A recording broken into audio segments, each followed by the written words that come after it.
Hey guys, the attendance tonight was 19,204. We were sold out. The gate was 9.75 million.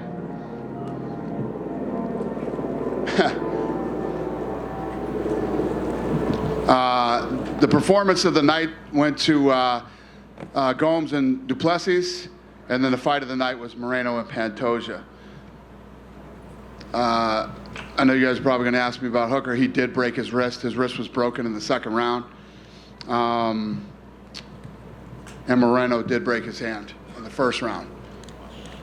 Who's got the first question? John Morgan. What's happening, buddy? Not much, man. Daniel, talk about the main event, Alexandre Volkanovski. I know you just put Jose Aldo in the Hall of Fame, but Volk might be the greatest featherweight of all time. Just what did you think of his performance this evening and kind of where he stands? Total domination, man. He looked incredible. You know, and I can't remember if it was a big straight right hand or left hand. He took, looked like it shook him a little bit, but he didn't even stop. He kept going, and yeah, I mean, he put on an unbelievable performance tonight. And Yair's so talented, and you know, Volk even at the end there started to strike with him, stayed on the outside of you know, Yair was trying to keep him on the outside and hitting him with some big shots, and Volk was willing to stand with him. The guy's an absolute freak. He's incredibly talented. Yeah. He said he's going to have surgery, so we know he's going to be out for a while, but he keeps talking about he wants to go back to lightweight and get that. You know, when he comes back, do you think he's better off staying at featherweight, or do you have interest in seeing him make that lightweight move again? Yeah, I don't know. I mean, let's see how his surgery goes and what happens. And, you know, he's at one of those places now in his career. Whatever he wants to do, what are we going to say? You know what I mean? This guy's literally proven himself a million times. Many people believe he won, you know, the Islam fight. Whatever he wants to do, we'll probably roll with it. Yeah. I love it. Pantoja, obviously, fight of the night, incredible title fight there. Just what did you think of him tonight? You know, showing his guts up. Yeah, we sent both those guys straight to the hospital as soon as that fight was over. Absolute dog fight, incredible war. Nothing but respect for both guys. An amazing fight. It's a unique position, right? Because a fight that great, a champion losing the belt, close fight, great fight, you might want to do a rematch, but they fought 3 times already. Right. So does that kind of eliminate the opportunity, or was that good enough that maybe they could go for it? It's like the Figueiredo fight. I mean, it's so good.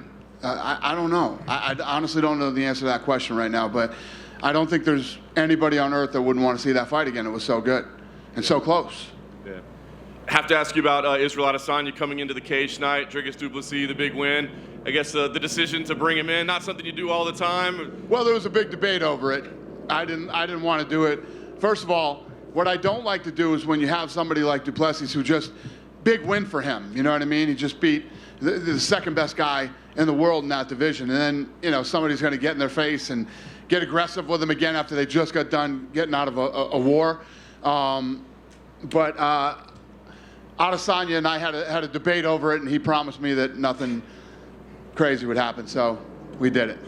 You know, I know you say, hey, this is the fight business. People say nasty things, right? But the tension between those two and kind of the racial undertones and all those things, how do you... What were the racial undertones? Dricus says he's the real African fighter, and so, you know, Israel dropped some N-words in there tonight. So what was the racial... Who did? Who dropped the racial... Israel was saying over and over, yeah. He's black. 50 N-bombs in there. Okay, he's black. Who gives a shit? I was going to say, so you don't have any concern about the way the build-up, the tension between those two? I could care less. This is the fight business. Israel Adesanya can say whatever he wants to say. Who gives a shit? Why, are people bitching about that? Some people, of course they are. Oh, fucking A. All right, got it. Yeah. Too fucking bad. All right. Yeah. Last thing for me, then, I just want to add, that's a fight that everybody wants to see. Is 9 weeks in Sydney a possibility? We haven't seen Dricus yet, so we don't know what kind of condition he's in. Is that a possibility, or is that too soon? I don't know. We got to see. I mean, when you come out of a night like tonight, these fights were all tough wars. They were, you know, we'll see how these guys feel.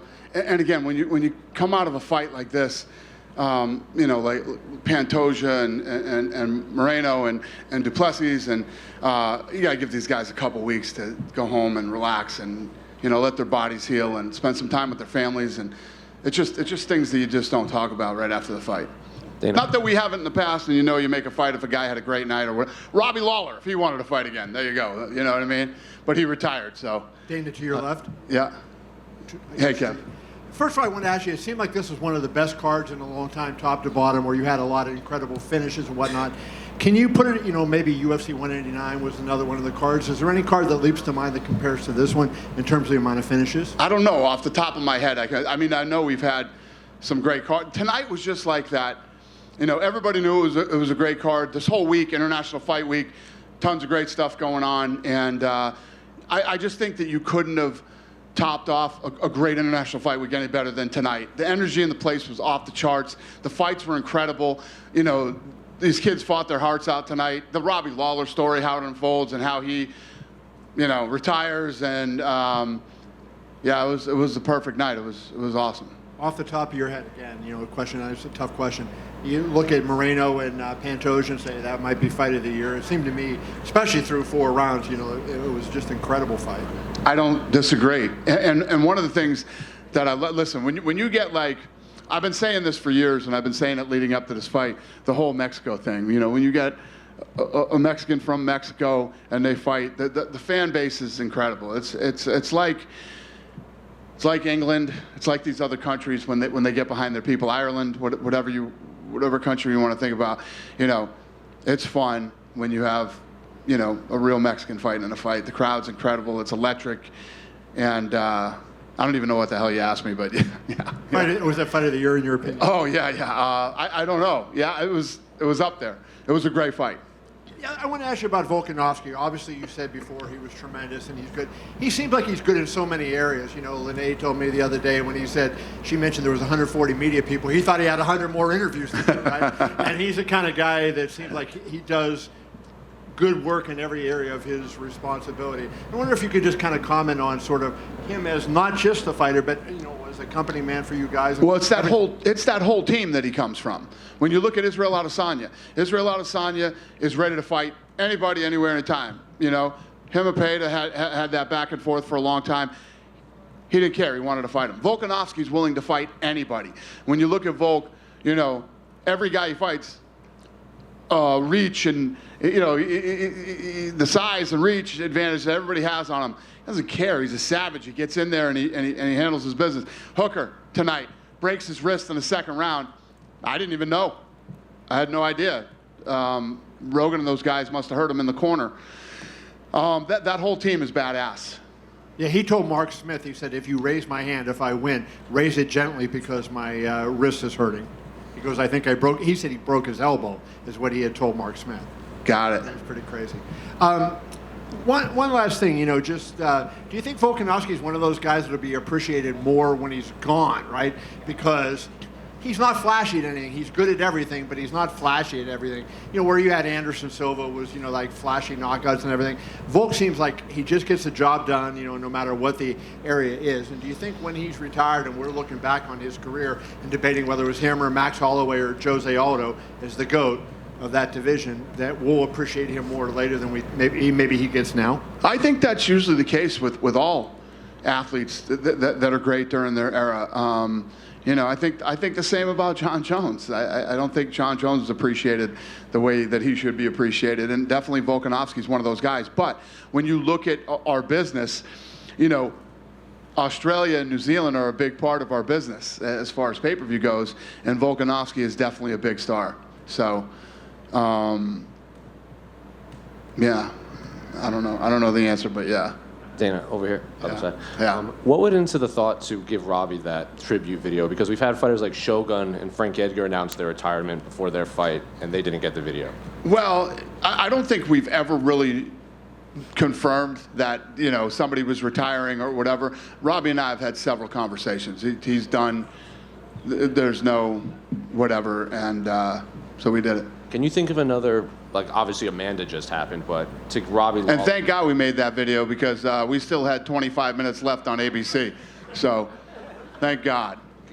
I know Amanda just retired and she put like the belts down and that seemed to be a perfect ending, but can you think of another, like in MMA history, that a lot of people online seem to think this is the best retirement moment we've had in the sport?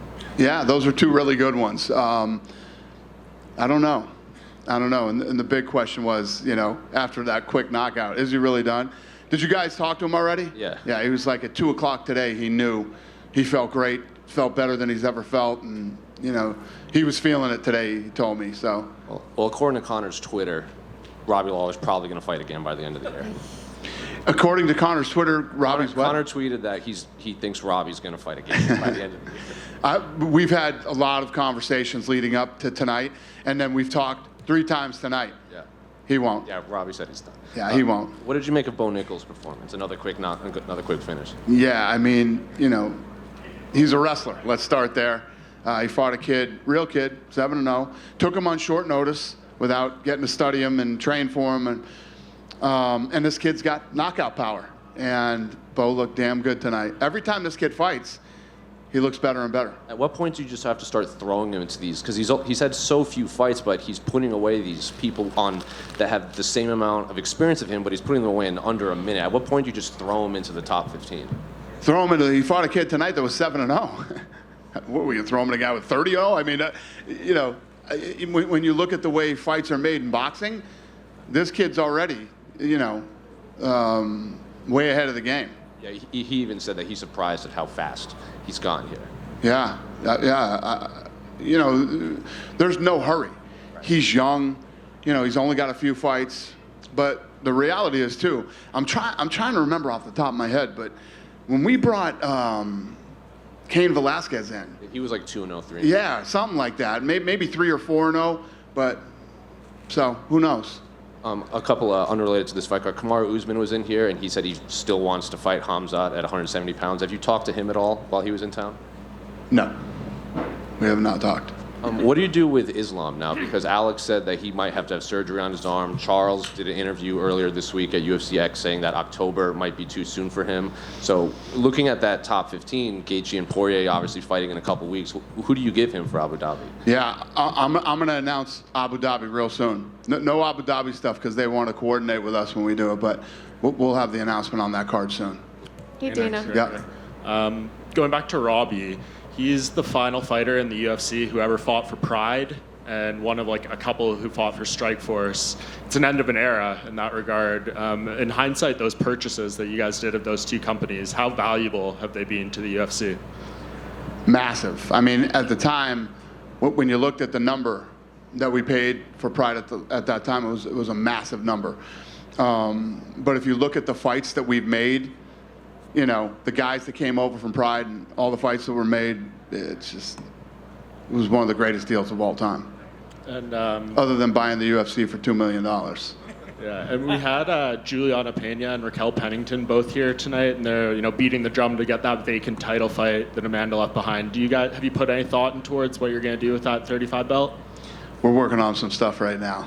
Yeah. And speaking of belts, I spoke to Jorge Masvidal yesterday, and he wanted me to pitch you the idea of he wants to wrap the BMF title around the winner of Poirier and Gaethje. That's would pretty you cool. like to do that? We can do that. Yeah, Done. not The Rock this time. Done. Congrats. All right, We did it. Hey, Dana, over here. Yeah. So Alexandre Pantoja winning the title, awesome performance. He gets it. Brandon Royval was the backup for this fight. Yeah. Is he going to fight the winner even Well, though he grabbed me as soon as I walked out of the octagon. He's like, let me get in there now. I'm ready. I want this fight. I'll beat both of these guys. So he's fired up and wants that fight. Is he going to get it, though? We'll see. Okay, we'll see. And then we talked about Dracus, and obviously we got to see how healthy he is. I would assume he's number 1 to fight Izzy. Would Sean Strickland be number 2 just with his performance a couple weeks ago? He seems like he's healthy if he wanted to step in there and fight for the title. Well, Strickland put himself in a really good position, man. When I did If You Don't Know that week, I was saying to the press, win, lose, or draw, nobody wanted to fight this guy. And Strickland, who's ranked number 7, stepped up to the plate, took this fight, and look at what he did. So, yeah, he gets a lot of credit for taking and winning that fight, and especially winning the fight the way that he did. Yeah, and last one for me, Canadian, got to ask Canada. Any announcements soon for the next date? Vancouver was great. You saw the response there. I agree. Toronto, a possibility. A lot of fighters from Toronto in the UFC. Yeah. Listen, nobody's more excited to get back to Toronto than me, man. I love that city. There's so many things I love about Toronto. So, ASAP, we'll be back there as soon as possible. Dana in the back. There was a woman. Your voice came out earlier. Hi. Thank you. Yeah. Connor tweeted a little Santa Claus emoji and said he wants to return in December. Is there any update on that possibly happening? Listen, I'm glad you brought that up. You know, there's a lot of business that needs to be handled before we talk about this. And I was doing an interview on Friday, and a bunch of fucking scumbags wrote stories that I said, fuck USADA. I don't care what USADA says. It's not even remotely close to what I said. So first of all, I'd like to say fuck you to everybody that wrote that story, number one. And number two, there's a lot of stuff that has to go on before he fights. So it's not even, my point was, no matter who's talking about it, whether it's USADA or whoever and this and that, it's not even worth talking about right now. Everybody wants to keep bringing it up so that pieces of shit can write stories like that. Never did I say I don't give a shit what USADA thinks or disrespecting USADA or anything like that. It doesn't matter what anybody says. I don't know how this whole thing's going to play out. Let's wait and see. Thank you. Thank you. Dana, back here. Yeah. So in 2012, International Fight Week just started, right? 11 years later, when you think about how far this week has come just for this promotion, what are some thoughts and emotions that come to mind? What's the question? So International Fight Week started in 2012, right? Yeah. So when you reflect 11 years later, yeah, what are some of like the thoughts and emotions that you have? What are some that come to mind? Well, what's cool is, you know, this was an idea in our meeting room one time, and we thought we would pull together this whole week where martial arts fans could come and celebrate, you know, everything martial arts, everything, you know, combat sports in a week, and here we are 11 years later. This was one of the best we've ever had. The expo was rocking. You know, all the other activities that happened this week were amazing, and yeah, it's, you know, I never really thought about it till you just asked me.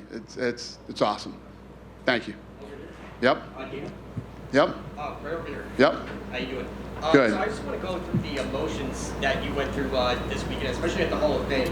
You know, Jens Pulver, he was on the first marketing materials when Zuffa purchased UFC, and he was at UFC 33 victory in Vegas, and then Robbie Lawler was the first televised fight in UFC history. Right. So, The 37.5 on Fox Sports. Yeah. So I just want to go through the range of emotions. These guys helped build the company to what it is today. What's the range of emotions, and how do you plan to include them into the business going forward? Yeah, I mean, that's why, you know, we've talked a lot leading up to this. We talked a lot tonight. Brought him back to my room as soon as the fight was over. You know, he's special. He's a guy that, you know, it's almost like we grew up together in this thing. And you know, I saw him in Hawaii when he was 19 years old fighting. And loved the style. I loved the way he fought, so I signed him. And it's like what this guy was talking to me earlier about Bo Nickal. You know, was Bo Nickal? How is it too soon? Is that was the same question with Robbie Lawler at the time, and here we are. He's almost 42 years old, and he's still here. He's still fighting, and he's retiring tonight. Yeah, he's a special guy to the company and to me personally.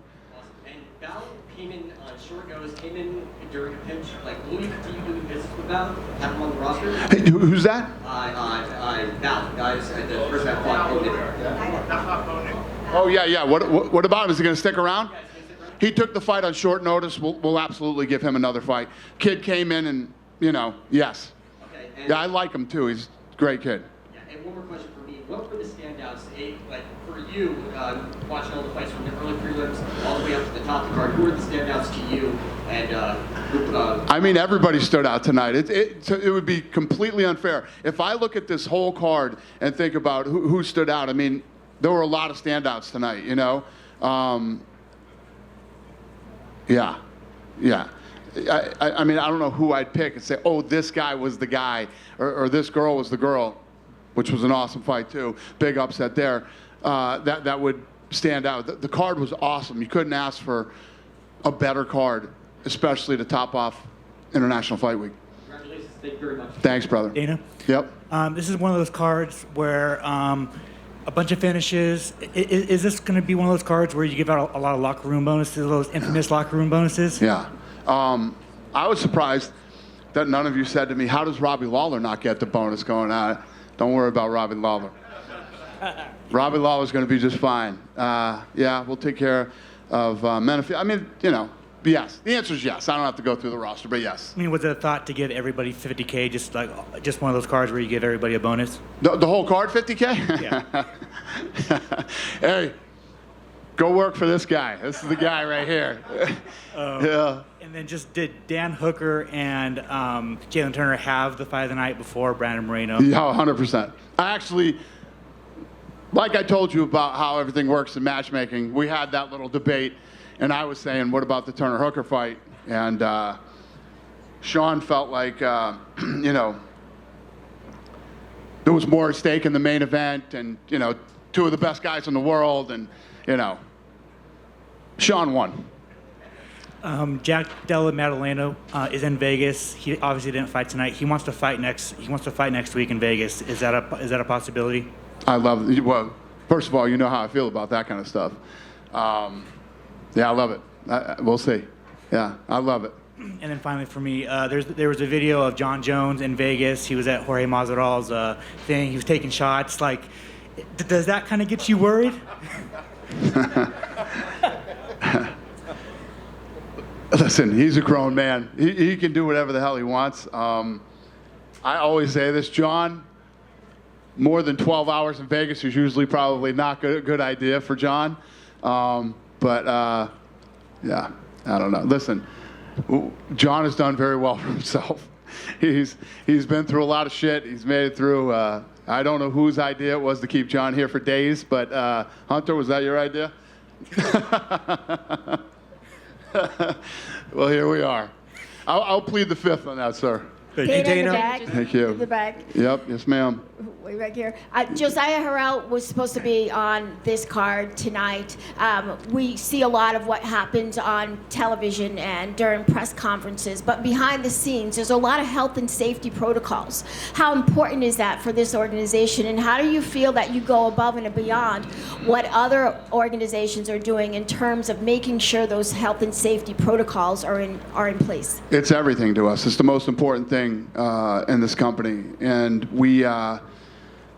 You know, there's been so many kids that we've caught stuff with, you know, leading up to fights or when they first get here and start doing their medicals, the Ultimate Fighter screening that we do on them, the Contender Series screening that we do on those kids. We spend the money to make sure that all these athletes are safe and healthy. Yeah, it's everything. It's the most important thing in this business. We have a great track record, and hopefully that continues. Just a quick follow-up. Is there a ballpark amount that you spend annually on those protocols? You know, off the top of your head? How much do we spend on health and safety? Minimum of $10 million a year. Thank you. Yep. Dana, Yes, sir. How are you? Hi. I'm from Chihuahua, Mexico. I'm a local newspaper, and I have two questions for you. Yes, sir. The first question is, do you look the Pantera Rodriguez the same style, or do you see another style right tonight? And this is the first question. And the other question, can you say something for, okay, many people to Chihuahua come here driving, many people to see our champion or see Jair Rodriguez. Can you tell something for these people and this official? Because, you know, right now I'm a little sick about the loss. We're going to need a translator for you, sir. Does anybody here speak Spanish? Say that in Spanish. Ask me that question in Spanish. Okay. La primera, si usted vio el mismo estilo de Jair Rodriguez, como siempre lo ha hecho, o si vio algo diferente en él. He asked if you saw the same style of Jair Rodriguez tonight, or do you see any changes in the style when you saw the fight tonight against Volkanovski? Yair? Yeah. Well, listen, Yair does what Yair does. He tried to stay on the outside. He tried to pick him apart. Volkanovski walked through it, took him to the ground, roughed him up the first few rounds. After he beat him up, then he said, okay, let's stand up, and he ended up finishing him. I think that Volkanovski not only came up with an incredible game plan, implemented it perfectly. Okay, y la segunda es que mucha gente de Chihuahua vino aquí manejando para ver a Jair Rodríguez. Si usted puede decir algo a ellos, ya que ahorita están un poco tristes porque Jair perdió. Is there any words of encouragement for the people of Chihuahua that drove all the way from Chihuahua, Pantera's home state, to Nevada? It's a very long drive, it's about 15 hours. you have any words of encouragement for his family and friends that drive all the way here, and then they saw this loss? Yeah, I understand. Listen, I know how passionate Mexican fans are for their,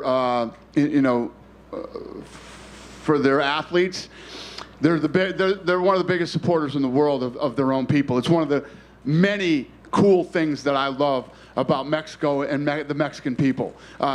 Since as far back as I can remember, Mexicans support other Mexicans. It's incredible. They love their country. They support their people. It's fucking awesome, to be honest with you. I love it. And I've been so excited for many years to have a night like tonight where real Mexicans come in and fight and real Mexicans drive up from Mexico to come watch. I'm sorry it didn't turn out the way that you wanted, but we're opening this PI pretty soon, and I think this is just the beginning of many long road trips from Mexico. Dana? One question right back here. Yep. Want to go back to the Expo. Obviously, the NBA has things like the All-Star Game. NFL has a whole week of events for the Super Bowl. Can you put into words what it's like to know that fans not just have a fight night to come to, but a whole event where they can celebrate their love of mixed martial arts and the UFC brand in general? Yeah, that was the reason we did it. That's what the whole thing was built around. And again, we have a whole creative department that works on this thing. As soon as this is over, they'll start working on next year. So this is something that's planned out, months to a year in advance, and I think it gets better every year. Today was this week was one of the best that we've ever done. Ilia Topuria was cage side. I know we're coming off a situation where we just had an interim title for the featherweight strap, but if Volkanovski's having surgery and he wants to come back and challenge for the 155-pound strap, would you consider doing another interim featherweight title? I don't know. I don't think that Volkanovski's going to be out that long, to be honest with you. I don't think this is a major surgery. It's a scope or something like that. I personally don't know enough about it, but I think it's a scope. I don't think it's anything that serious. Bo Nickal's only been doing MMA for a little bit over a year. Do you think he's ready to challenge for a top 15 opponent, or maybe he needs a little bit more time, maybe one more away? There's no need to throw him at a top 15 yet. He's a young guy. He's just getting started. He's just starting to feel himself out. Believe me, when he's ready, you guys won't. We don't even have to have this conversation. We'll all know when he's ready. But there's no rush to get Bo Nickal into the top 15. Last question, without giving it away. Is it more than likely that Leon Edwards is going to be either fighting at Madison Square Garden or Abu Dhabi defending his title, the welterweight division? Yes. Thank you. Yes. Dana, you had Trump there at the cage side with you. What was that experience like, having him right there? Listen, we all know he's one of my very, very good friends. I love being around him. I had dinner with him last night till midnight. He's fucking awesome. He's hilarious, and I love hanging out with him. And he's such a huge fight fan. So he knows everybody. He knows everything. It's just, I love the guy. Did he say what his favorite matchup was? No, he liked the whole card. You want to know how crazy this guy is? He's driving here. He got here at I want to say he got here at 5:40. He watched the earlier fights on his phone. You know what I mean? It's like he loves the fights. And what's really cool about being a fan of this, the way that he is the fighters all love him too. So he had a blast tonight. What was his reaction when Driscus Duplessis came up to him? Yeah, no, he was blown away. He was basically talking about, he's like, God damn, this guy's huge. He's big. He's a big, strong guy. And he is. I mean, most of you have met him one-on-one. You ever grab him, touch his arm or whatever, the guy's like this table. He's a beast, man. So, yeah, no. What was the question? Oh, yeah, you answered it. Yeah, he was happy to meet him, yeah. Stipe, what was that like getting that fight done? Was that hard to... No. Stipe's been ready to go. Yeah, Stipe was ready to go. Talked to him tonight. He's happy. He's in a good spot. He's ready. Madison Square Garden. He's excited. Thanks, brother. Dane, over here. Yep. There were a lot of Contender Series graduates tonight on one of the biggest cards of the year. How is it like seeing the success of that series unfold throughout these past couple of years? If you come into our matchmaking room, okay, so these boards are laid out because I have to see everything on the wall. That's why the room was built the way that it is.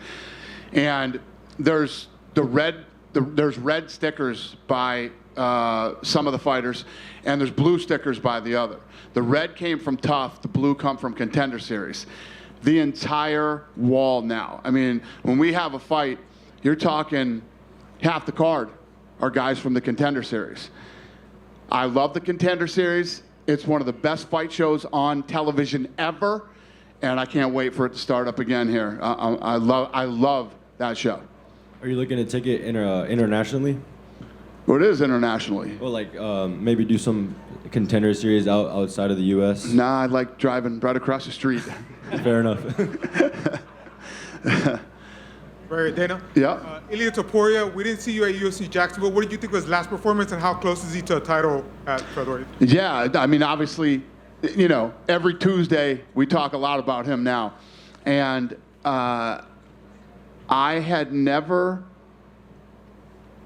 considered or thought about going to Spain. Now I have the team working on Spain. How close are we to a Spain card? We're close. It's coming.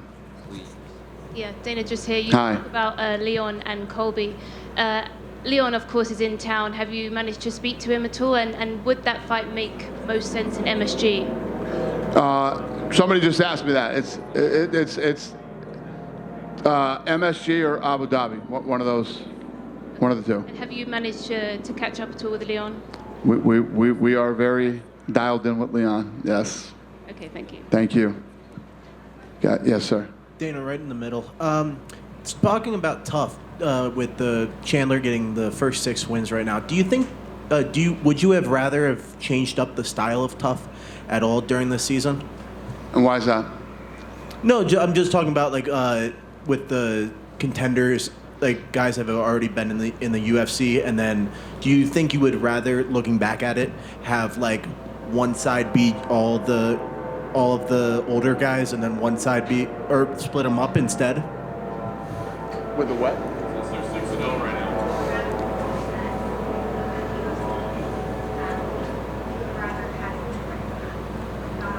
No. Fair enough. Do you have any update on Yuri Prohaska or the 205? Yeah. Soon. We'll be announcing that soon too. Awesome. Thank you. Thank you, sir. You guys done with me? Have a great night. Thank you.